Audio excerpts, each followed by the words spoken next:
આજે આપણે જોઈ રહ્યા છે સોડલ માતાનું મંદિર અને તેમનો ઇતિહાસ. માં સોડલનો ભાઈ બહેનનો પવિત્ર ઇતિહાસ જાણશું. અને આ ઇતિહાસ 11,500 વર્ષ પહેલાંનો છે. અને આ ઇતિહાસ ત્યાંના પૂંજારીને મુખેથી સાંભળશું. ચાલો સોડલમાના મંદિરના દર્શન કરીએ અને ત્યાંનો મહિમા જાણીએ અને સોડલમાના આશીર્વાદ લઈએ. આ મંદિરનો એક ખાસ ઇતિહાસ છે કે જો કોઈ હિન્દુ મંદિર સોડલમાના મંદિરના દર્શન કરવા જાય એને પહેલાં જનાસન પીર દરગાહના દર્શન કરવા પડે છે ને પછી જ માં સોડલના મંદિરના દર્શન કરે તો જ આ દર્શન પૂગે છે. અને મુસલમાન ભાઈઓ સોડલ માતાના મંદિરના દર્શન કરી ને જનકશા પીર દરગાહના દર્શન કરે તો એ લોકોના બી દર્શન પહોંચે છે. સોલંકી કુળના લોકોને એકવાર સોડલમાના મંદિરના જરૂર દર્શન કરવા જોઈએ ને સોડલમાં સોલંકી કુળની દેવી પણ ગણાય છે. આ મંદિર કોણીનારથી 16 કિલોમીટર દૂર આવેલું છે. વેલણથી 3 કિલોમીટર દૂર આવેલું છે. જનંગા પીરથી દરગાહથી 2 કિલોમીટર દૂર આવેલું છે. બહુ સરસ અને બહુ સુંદર મંદિર છે. બહુ શાંત વાતાવરણ છે. એકવાર જરૂર દર્શન કરવા જોઈએ. ચાલો સોડલમાના મંદિરના દર્શન કરીએ અને ત્યાંનો મહિમા જાણીએ. શું છે બાપા, અમને ખબર હોય ને તો અમે છોકરાની કે બરાબર. પેલા આ વેલોણા ગામ નહોતું દાદા, ત્યાં આપણે નેહડું હતું, કાજડા કર્યું. ત્યાં આપણે માતાજીના પપ્પા મમ્મી એ બધા અહીંયા રહેતા ને માલધારીનો ધંધો કરતા. એ અરસામાં આજથી 1150 વર્ષો પહેલાં આ મક્કા મદીનાથી આ 6 ભાઈઓ અહીં આવ્યા હતા. 5 પીર છે ને અત્યારે, એ 6 ભાઈઓ આવ્યા હતા. તો થોડોક સમય રહ્યા ને એટલે માતાજીને દૂધ ને રોટલા છે આવું બધું દેતા.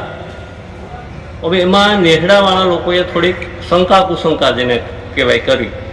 તો માતાજીએ તે એમાંય મન થયું કે ભાઈ હવે એ તો અજ્ઞાનતા છે નેહડાવાળા માણસોની, આપણે ક્યાંય નહીં યારે અજ્ઞાનતા રાખી. હવે એમાં પોતાના હતા ભાભી, એના ભાભીએ કહ્યું ને તે માતાજીને ડગલે ખહી ગઈ કે તો તું મારી માં ઠેકાણે છે, મારી ભાભી છે કે હું દુધમાં ગણું ને તું આજે મને કે તો કે આજથી આપણે તારે ના મા દીકરીનો સંબંધ આજથી પૂરો થાય. એટલે માતાજી ત્યાંથી હાલ્યા ને એટલે ધરતી માને કહ્યું કે માતાજી આમાં ડાબા જમણામાં અમે તો બેનભાઈના સંબંધ હાલે અમારે, કંઈ પણ હોય તો મને માગજો તો હમાઈ જાવ. એટલે સીતાજીને રામાવતારમાં માગ આપ્યો હતો માતાજીએ, ના અત્યારે કૃષ્ણ અવતારમાં થોડવમાને આપી. માતાજી હમાઈ ગયા. હવે એ પછી આ નેહડાવાળા 25-30 માણસો અહીંયા એ ફકીરો કહેતા હતા, પણ ઓલિયા હતા ને એને અહીંયા ગયા તો કે બધા એમ કે હાલો, એ તો સમાધિમાં હતા, એને એમ કે હાલો મારીએ બધા. એટલે જેવા હાથું ઊંચા કર્યા ને એવા હાથું એના ઊંચા જ રહી ગયા કે કોઈના એઠા થાય નહીં. હવે એમાં શું આપણે એટલામાં છે, એમાં એક બાપાજીનું કોઈ બુદ્ધિશાળી માણસ પણ હોય ને, એટલે ભાઈ આપણે આ બધું ખોટું સાંભળીને આવ્યા તો હવે એક કામ કરો, આ ઓલિયાને પેગે લાગો તો આપણે હાથું એઠા થાય. શેને બધાને મંજૂર તો કે હા. પછી બધા 5 પેગે લાગ્યા.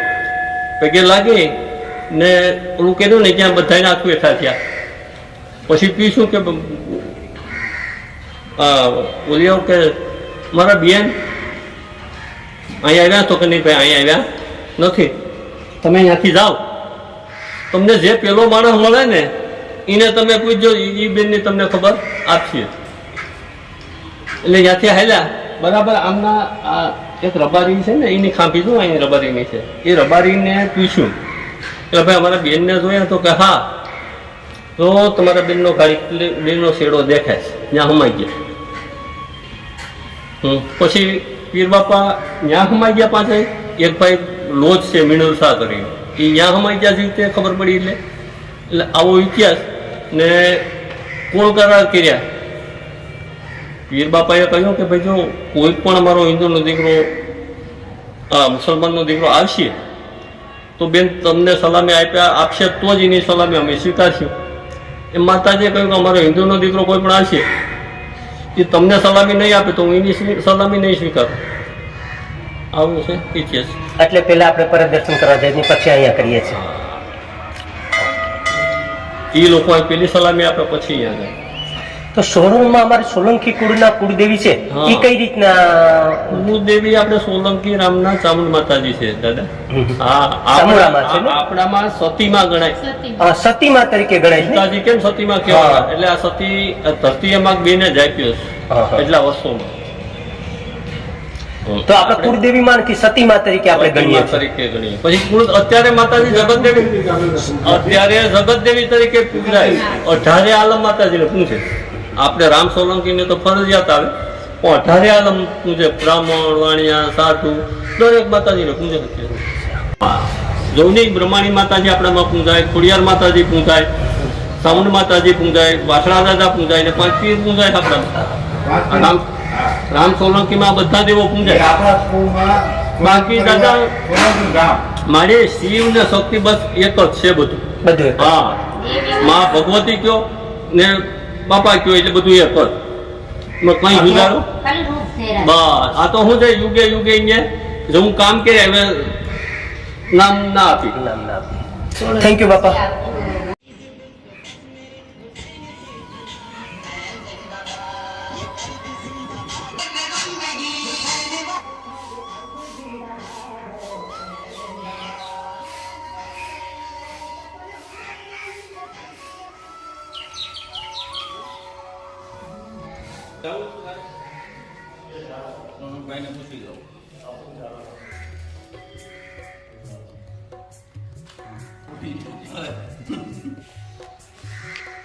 ઉપર આકૃતિની ડિઝાઇનની બધી મસ્ત બનાવીશ ને?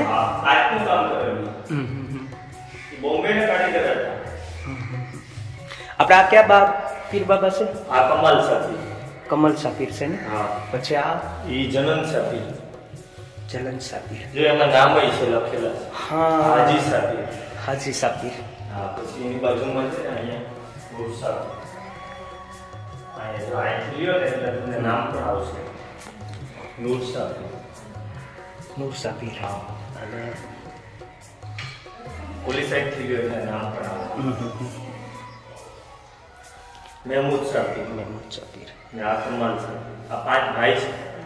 આ 6 ભાઈ હતા. એક મિનન સાપીર છે આપણા માંગરોળની આગળ લોજ ગામ છે. મોટા ભાઈ અહીંયા રોકાણા ને 5 પીરો અહીંયા ઓકે. અહીંયા ઓરિજિનલ બાપુનો ઈચ્છાધારી નાગીન રહી છે. આ બાપુને એરિયાની રખેવાળી કરે. સમાધિમાં છે બાપુ. 2 સમાધિ છે કે બસ એની બાજુમાં છે. એટલે નાગ બાપા અહીંથી નીકળે અને આ નાગ બાપા છે ને આખા એરિયાની રખેવાળી કરે બાપુ. કોઈ પણ રૂપમાં આવીને કોઈને પણ અત્યારે આ બધી પ્રગતિ થઈ બાકી પેલા જંગલોમાંથી આવવું પડતું. ગમે એ રૂપમાં આવીને રસ્તો દેખાડી દે. પછી અહીંયા કોઈ ખરાબ નિયતથી ન આવીએ કે કોઈ ચોરી ના ઈરા દેખાય એને તાત્કાલિક પરચો દેખાડી. એ વાળ થઈ ગયો હતો ને એટલે એને માનતા કઈ નથી કે મારો વાળ કિનારે પૂગી જાય તો એક બોટ બનાવીને મૂકી જાય. તો એ પૂગી ગયા તોફાનમાં. તો દેખાય ત્યાંથી આમ સીધું છે. આ 3 લીટો છે ને આ પાણી ઉપર સવારી કરી પેલા વાણમાં એવા હતા બાપુ.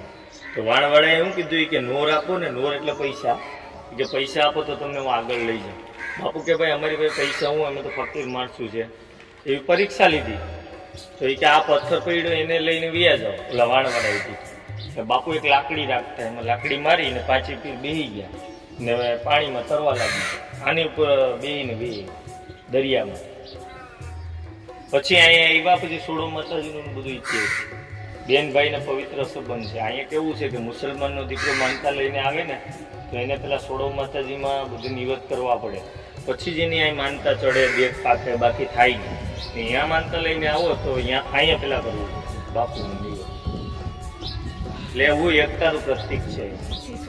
હા, એમાં આવું છે અમારા લોકો આવે તો એને પેલા સોળો માતાજીમાં જવાનું. તમારા લોકો આવે તો એને પેલા અહીંયા આવવાનું જનન સાથે.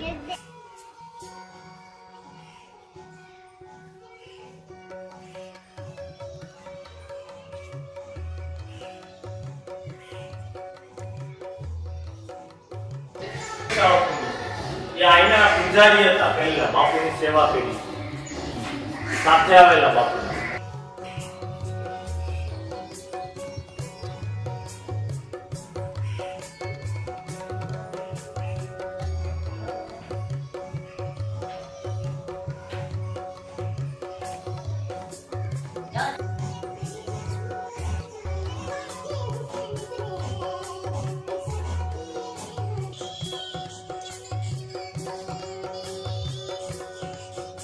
આ વિડીયો તમને સારો લાગ્યો હોય તો વિડીયાને લાઈક કરજો, વિડીયાને શેર કરજો અને મારા ચેનલને સબસ્ક્રાઈબ કરજો અને એકવાર જરૂર મા સોડલના દર્શન કરજો. જય મા સોડલ.